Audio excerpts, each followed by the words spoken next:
Imaginez une vie paisible. Un petit village, des champs à cultiver, des rires partagés, et un père qui raconte, encore et encore, des histoires légendaires sur une famille autrefois respectée, même par le roi. Puis, tout bascule. Le village devient silencieux. Les amis, la famille, les sourires, tout s'est tendu sans vie. C'est alors qu'Aran découvre la vérité. Les histoires de son père n'étaient pas des légendes. Le sang des Karavans cache un pouvoir interdit. Le sang de fer. Un pouvoir qui permet de maîtriser n'importe quelle technique d'épée. En dévorant l'arme elle-même. Oui, vraiment. Avec les dents. En avalant une épée, Aran absorbe tout. Les techniques, les souvenirs, la volonté et les arts secrets de son ancien maître. Voici l'histoire d'Aran Karavan. L'histoire s'ouvre sur le portrait d'un homme imposant. Rien que par sa posture, on devinait qu'il était exceptionnel. Un homme qui avait gravé son nom parmi les plus grands de ce monde. Devant ce portrait se tenaient deux personnes, immobiles, admirant le prestige d'un personnage ayant vécu il y a 200 ans. C'était une histoire que le père d'Aran lui racontait depuis sa plus tendre enfance. Souvent, son père lui répétait ce récit. Il lui disait de ne jamais l'oublier. En tant que membre de la famille Karavan, c'était une histoire qu'il devait garder dans son cœur. Même s'il vivait aujourd'hui dans un petit village, loin de la capitale. Il y a 200 ans, le nom des Karavans était sans égal.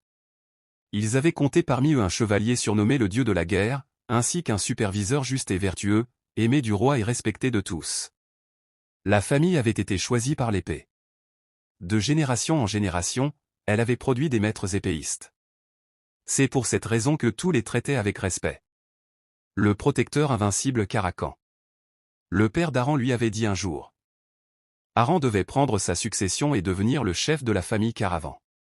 Il devait vivre avec la fierté de ce sang qui coulait dans ses veines, restaurer la gloire perdue et se relever à nouveau comme protecteur de cette terre. C'était le pouvoir des Karavans. Mais Aran, lui, doutait. Pour lui, les récits que son père racontait n'étaient sans doute que des légendes.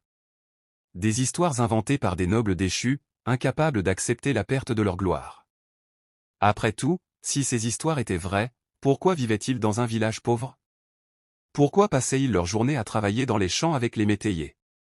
De plus, les récits de son père comportaient trop d'incohérences.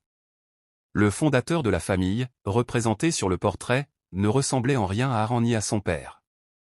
Même l'épée transmise de génération en génération semblait étrange.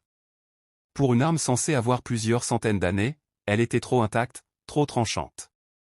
Et surtout, aucun livre d'histoire du royaume ne mentionnait le nom de Liam Karavan. Aran n'avait trouvé aucune trace de lui. Face à tout cela, une seule conclusion s'imposait à ses yeux. Ces récits n'étaient que des légendes, inventées pour donner à la famille une raison d'être fière. Un jeune homme approcha alors de lui. Il lui demanda ce qu'il faisait, perdu dans ses pensées. C'était l'heure de la pause goûter. Un vieil homme, déjà ivre, cria qu'il mangerait tout le pain chaud si personne ne se dépêchait. Aran réagit aussitôt, demandant qu'on lui en garde un peu. Au fond de lui, il pensa que peu importait la vérité sur les Karavans. Les gens du village l'accueillaient toujours avec le sourire. Il aimait cet endroit et la vie qu'il partageait avec eux. C'était cette famille-là qu'il voulait. La famille Karavan telle qu'elle existait aujourd'hui. Du moins, c'est ce qu'il croyait, dans cette paix fragile. Après avoir fini sa récolte, Aran annonça qu'il se rendait au marché de la ville voisine. Il proposa d'acheter ce dont chacun avait besoin. Il pensa aux pommes que son ami réclamait depuis longtemps. Et à l'anniversaire de la plus jeune fille de Mérino, pour qui il voulait trouver une jolie poupée. Les villageois furent touchés par son attention. Ils le saluèrent chaleureusement lorsqu'il partit. Tous disaient la même chose. Aran était différent des autres nobles. Mais pendant son absence, quelque chose arriva. Un chevalier apparut sans prévenir. Son regard était vide, son épée froide. Il répéta une seule phrase. Cette terre devait être rayée de la carte. Personne ne comprit. Personne n'eut le temps de fuir. En 10 minutes à peine, le village fut réduit au silence.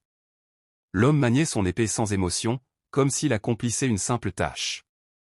Lorsqu'Aran revint, il ne trouva que des corps. Incapable de comprendre pourquoi tout le monde était mort. Un vieux majordome se tenait encore debout. Il lui dit de ne pas regarder. Il expliqua que l'homme était venu avec un ordre clair. La famille Karavan devait être anéantie. le chevalier n'avait montré aucune hésitation. Ainsi, la moitié de la famille Caravan disparut ce jour-là. Rayée de la carte par un seul désastre. Un maître épéiste.